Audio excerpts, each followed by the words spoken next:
그리고 더 중요한 건 이겁니다. 최근 9개월 동안 외국인은 무려 38조 원이나 코스피를 매도를 했습니다. 그렇다면 비웠던 거 그대로만 다시 담아도 아직 36조나 더 살 수 있다는 건데요.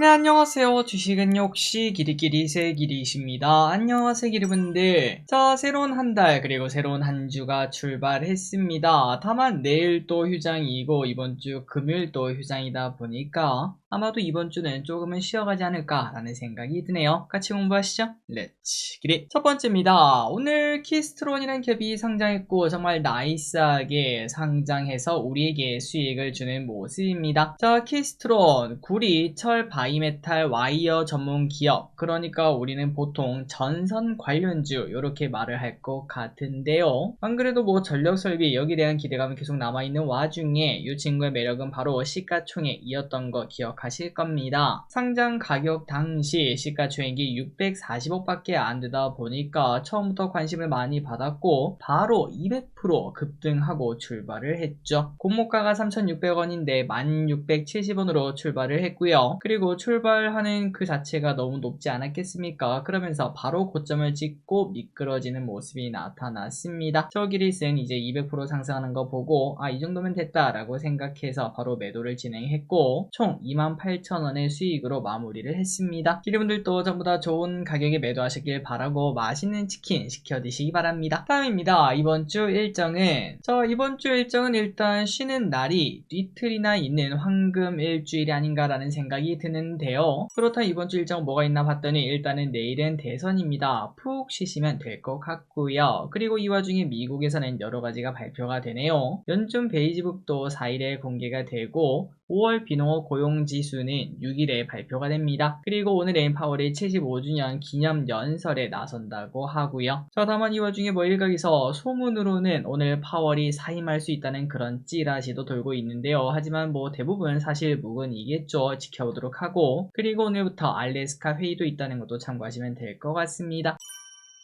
다음입니다. 자, 주말 사이에 트럼프가 또 이상한 짓을 했었는데요. 하지만 우리나라 증시에는 큰 영향을 주지 않았습니다. 아마도 이 소식 때문인 것 같은데요. 트럼프가 중국이랑 투닥투닥 할 것으로 보이다가 다시 바로 이런 이야기가 나왔죠. 곧 시진핑이랑 전화를 해서 협상을 한다. 이런 얘기가 등장을 했습니다. 물론 시장에서는 큰 기대감은 없다고 해요. 만나서 해야지 의미가 있지 통화로는 어차피 해결되지 않을 것이다. 입장 차마 확인할 것이다. 이런 얘기가 나타나고 있지만 그럼에도 이번에 트럼프가 만약에 시진핑이랑 통화하게 되면은 이번에 트럼프 취임 후 처음으로 정상 간의 통화가 진행된다고 합니다. 잘 해결되었으면 좋겠네요. 자, 다만 여기에 대해서 걱정은 나옵니다. 일단 지금 트럼프가 관세를 유예한 게 7월 9일까지라고 하는데요. 그런데 6월 중순까지 아마도 해결 안 날 겁니다. 끝까지 끌고 갈 거예요. 그게 바로 협상이니까요. 그런 흐름이 나타나게 되면은 6월 중순부터는 이제 증시가 좀 조정을 받을 수 있다는 거. 마침 또 사실 증시가 꽤나 많이 오르지 않았겠습니까? 최근 들어 거기에 대한 빌미를 딱 주는 게 아닌가라는 생각을 해봅니다. 만약에 지수에 조금 많이 관심이 있다면은 6월 중순부터 6월 말까지는 하락할 수도 있겠다. 이런 부분을 생각하면서 투자하는 것도 괜찮을 것 같습니다. 다만 누군가는 이렇게 말할 수 있겠죠. 아니 길이 그러면은 지금 뭐 다 팔아가지고 곧버스 사면 되는 거 아니냐? 물론 그것도 가능하겠지만 중요한 건 이겁니다. 상대는 트럼프라는 거. 언제 어디서 이상한 소리를 할지 모르는 트럼프인 동시에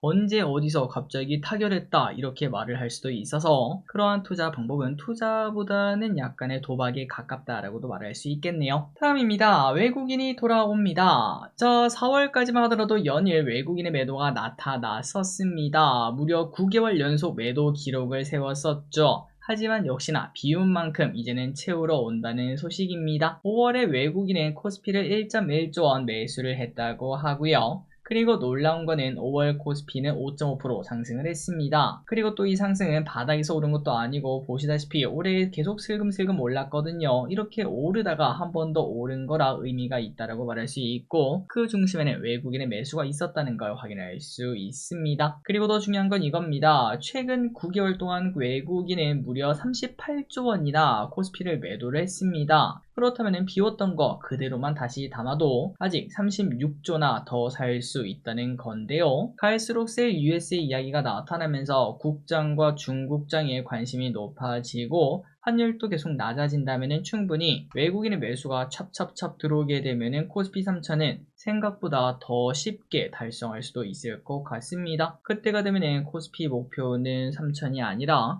3300, 3400 전 고점을 향해서 갈 수도 있겠죠. 개인적으로 이제 내년쯤 그럴 가능성이 충분히 있다고 생각합니다. 다음입니다. 삼성전자. 지금 주가는 잃을 게 없다. 자, 삼성전자의 주가는 저점이다 라는 이야기가 계속 나타나고 있습니다. 이번에는 DB증권에서 삼성전자의 지금 주가는 잃을 게 없다 이렇게 평가를 했다고 하네요. 그만큼 매수를 하기에 좋은 위치라고도 볼 수 있겠는데요. 다만 주가의 탄력성이 나타나려면은 HBM 공급 소식과 파운드리 대형 수주가 필요하다라고 합니다. 안 그러면은 일단은 더 하락하진 않겠지만 계속 오른쪽으로 기어가는 지금이죠.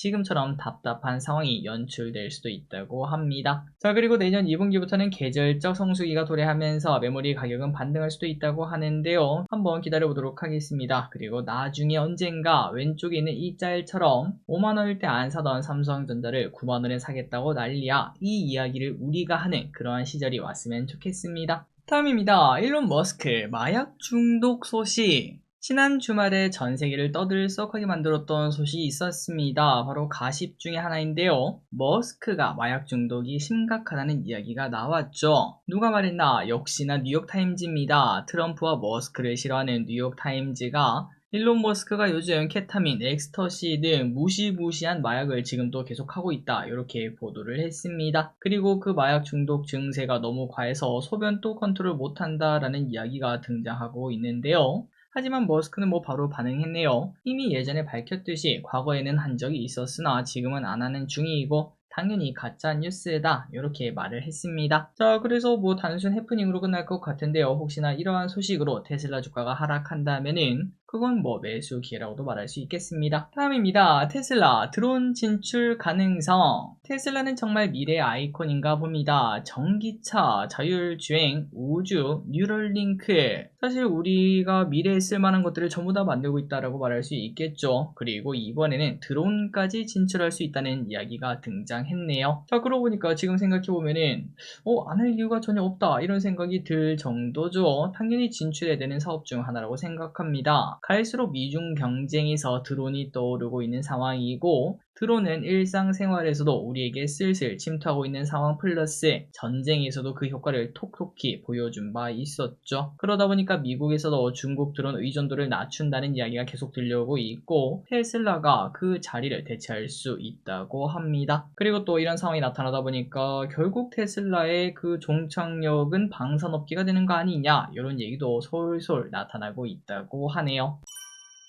다음입니다. 자율주행 소식 보도록 하겠습니다. 어떤 분에게는 또 지겨울 수도 있겠지만 저는 또 그만큼 진심인 자율주행. 어떤 소식이 나왔나 봤더니 이번에는 엔비디아가 로보택시 분야에 진출했다는 소식이 나타났습니다. 젠슨 황은 로보택시는 수조 달러에 이르는 기회다 이렇게 평가를 했다고 하고요. 다만 엔비디아가 직접 만드는 건 아니고 소프트웨어 쪽에서 진출을 한다고 하죠. 그리고 엔비디아 측은 이미 벤츠의 자율주행 소프트웨어를 공급하고 있으며 몇 달 내 자율주행 차량이 도로위를 달릴 수 있다라고도 말을 했고요. 그리고 또한 일본의 도요타죠. 도요타도 엔비디아 기술을 사용하게 된다 이렇게 밝힌 바 있다고 합니다. 자, 그래서 이 소식을 보니까 이 기업이 생각이 났습니다. 엔비디아의 자율주행 플랫폼은 올인이라는 이름을 가지고 있는데요. 그런데 이 플랫폼과 호환이 되는 라이다가 딱 두 가지가 있다고 하죠. 바로 미국에 상장된 루미나 그리고 한국에 상장된 SOS랩 이 두 가지만 사용이 가능하다고 합니다. 지금까지는요. 그렇기 때문에 혹시나 글로벌 완성차 업계가 엔비디아를 통해서 자율주행을 하는 동시에 테슬라 방식인 카메라 온리가 아니라 센서 퓨전, 그러니까 웨이모 방식이죠. 그런 식으로 모든 센서를 다 복합적으로 사용하는 센서 퓨전을 사용하게 되면은 이 또한 라이다 쪽에서는 기회다라고도 말을 해볼 수 있겠습니다. 그리고 마침 오늘 SOS랩의 리포트 나왔더라고요. 보스턴 다이내믹스로 추정되는 그 휴머노이드 로봇 업체와 6월 중 최종 계약이 마무리가 될 수 있다 이런 얘기가 나타나고 있는데 그래서 이걸 보면 딱 느낌이 오죠.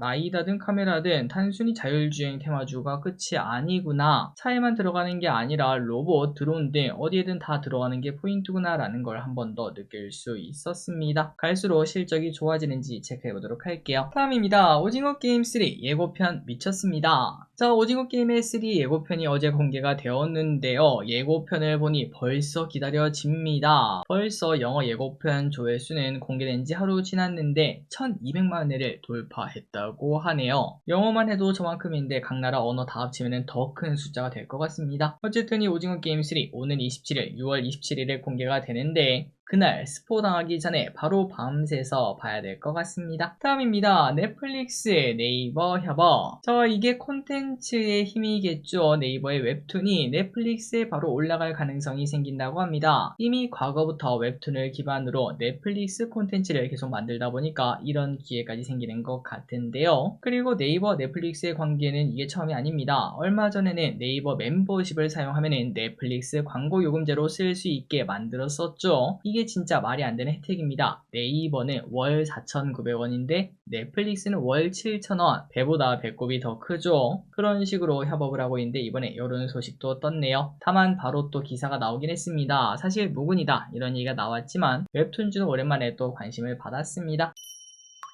다음입니다. 당근마켓 상장할 수도. 국내 대표 중고거래 플랫폼인 당근마켓이 기업가치 10조 원을 목표로 하고 있다는 소식이 나타났습니다. 내부적으로는 나스닥 상장 가능성까지 꺼내고 있다고 하는데요. 아니 길이 당근이 쿠팡도 아니고 뭔 나스닥이냐 이런 생각이 분명 들 수 있지만 당근은 이미 국내에만 있는 기업이 아닙니다. 캐나다, 영국, 미국, 일본 등에 이미 진출을 했다고 하죠. 자, 나중에 상장 이야기가 나오면 또 이제 관련주 IB들의 주가 상승이 불티나게 나타날 수 있을 것 같은데요. 안 그래도 최근 퓨리오사 이야기 때문에 급등했던 친구들이 잠잠해지면은 다시 또 IB 중에서 당근마켓 관련주를 골라서 매수할 필요가 있겠습니다. 또한 앞으로 갈수록 금리가 낮아지면은 시장에 돈이 돌고 상장이 많이 나타나게 되면 IB 업계는 돈을 벌 수밖에 없기 때문이죠. 자, 그리고 참고로 왼쪽에 한번 검색을 해봤습니다. 미국의 당근마켓이라고 하는데요. 이런 식으로 찬장 여러가지 가구들을 공짜로 주는 그런 것들도 확인할 수 있습니다. 다음입니다. 갤럭시 S26의 퍼플렉시티 AI 탑재 가능성. 갤럭시 폰에는 영원히 구글의 서비스가 들어갈 것이라고 생각했는데 그건 아닌가 보네요. AI 시대가 시작되면서 갤럭시가 구글의 제미나이가 아닌 퍼플렉시티 AI를 탑재할 수도 있다고 합니다. 아직까지 확정은 아니다 라고 얘기를 하고 있긴 하지만 삼성이 구글 의존도를 줄이려고 하는 결정으로 보인다고 하고요. 앞으로 애플처럼 다양한 AI 개발사들과 협력할 수 있는 토대를 만든다고 하네요. 자, 과연 다음 갤럭시는 퍼플렉시티랑 함께하게 될지. 참고로 퍼플렉시티는 오픈 AI 출신 스리니 바스라는 사람이 만들었다고 하고 엔비디아, 제프 베이조스 등이 이미 투자한 바 있습니다. 마지막입니다. 게임주의 급등. 하반기에 제가 관심을 두고 있는 섹터 중 하나는 또 게임주를 빼놓을 수 없겠죠. 작년 말에 엔터주를 봐야 했던 것처럼 이제는 게임주를 길게 볼 때가 된 것 같습니다. 오늘 마침 DS투자증권에서 매수 리포트를 꺼냈고 게임주 중에서 대형주를 관심있게 보라고 합니다. NC소프트는 아이온2, 넷마블은 7가지의 대제, 오리진, 그리고 크래프톤은 서브노티카2, 펄어비스는 붉은 사막을 꺼내기 때문이라고 하네요. 그리고 대형주는 전부 다 주가가 매력적인 위치라서 투자하기도 좋다라고 말을 했고 그러면서 오늘 NC소프트 8%, 넷마블 6% 등 이런 식으로 상승하는 모습을 나타냈습니다. 그리고 주봉을 보면은 이제 좀 오른쪽으로 기어하다가 슬금슬금 오른쪽 위로 올라가는 모습이죠. 과연 모든 이평선을 뚫고 올라갈 수 있을지 한번 공부해보시기 바랍니다. 자, 오늘의 공부 여기까지 끝났습니다. 항상 이렇게 같이 공부해서 진심으로 감사합니다. 지금까지 길이셨습니다. 빠이요.